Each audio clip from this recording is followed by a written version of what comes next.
அப்படின்னு சொல்லும்போது தாயார் வந்து சிரிச்சிட்டு சந்தோஷம்னு சொல்லுவாங்க.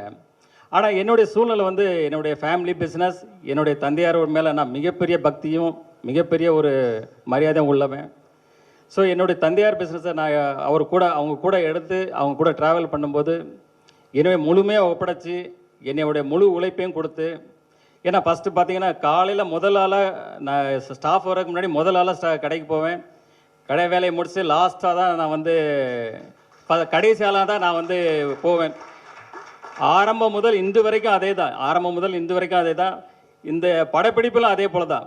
செட்டுக்கு முதல் ஆளாக தான் போவேன், கடைசி ஆளாக தான் போவேன். ஏன்னா அந்தளவுக்கு நான் எதில் இறங்குறனோ அதில் முழு ஃபோக்கஸ்டாக என்னுடைய முழு உழைப்பையும் அதில் இறக்கி செய்வேன். அதுதான் என்னுடைய கேரக்டர்.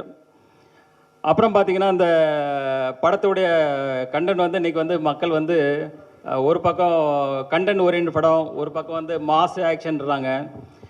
இப்போ நாங்கள் வந்து இதில் இந்த படத்தில் என்ன மெயினாக இது பண்ணியிருக்கோன்னா, ஒரு நல்ல ஒரு கதையம்சம் கண்டென்ட் இருக்கணும், அதே போல் ஒரு மாஸ் எலிமெண்ட்ஸு ஆக்ஷன் சீக்வன்ஸ் இருக்குன்ற மாதிரி இன்றைக்கி எல்லா தரப்பு மக்களுக்கும் இன்றைக்கி உள்ள ரசிகர்களுக்கு பிடிக்கிற மாதிரி இது ஒரு சிறப்பான படமாக இருக்குது.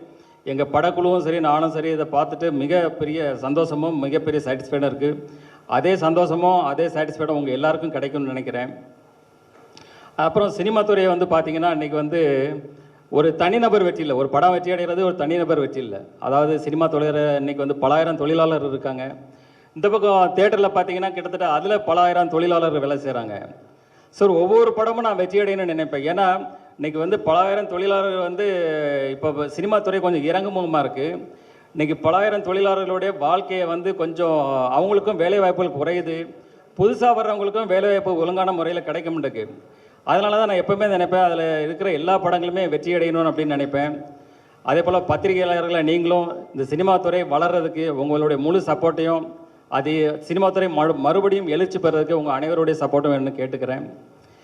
இந்த படத்தினுடைய சிங்கிள் வந்து வர்ற 14ஆம் தேதி காதலர் தினத்தன்றி முதல்ல இதை வெளியிடுறோம், முதல் சிங்கிளை. அப்புறம் வந்து பார்த்திங்கன்னா மார்ச் 6ஆம் தேதி வந்து கிளிம்ஸ் வெளியிடுறோம். அது இதே போல் ஒரு இதோட பவர்ஃபுல் பேக்கடாக இருக்கும். அது நீங்கள் வரும்போது பார்ப்பீங்க. அடுத்தது இந்த படத்தை வந்து ஏப்ரல் மாதத்தில் ரிலீஸ் பண்ணுறதுக்கு எல்லா வேலைகளும் போயிட்டுருக்கு. அதுக்கு முன்னாடி ஒரு 10-12 நாளைக்கு முன்னாடி நாங்கள் வந்து ஆடியோ ஃபங்க்ஷன் வந்து ரொம்ப கிராண்டாக பண்ணணும். அதுக்கான வேலைகளும் போயிட்டுருக்கு. அந்த நேரத்தில் ப்ரெஸ்ஸு உங்கள் முன்னாடி தான் எல்லா இதுவும் நடத்துவோம்.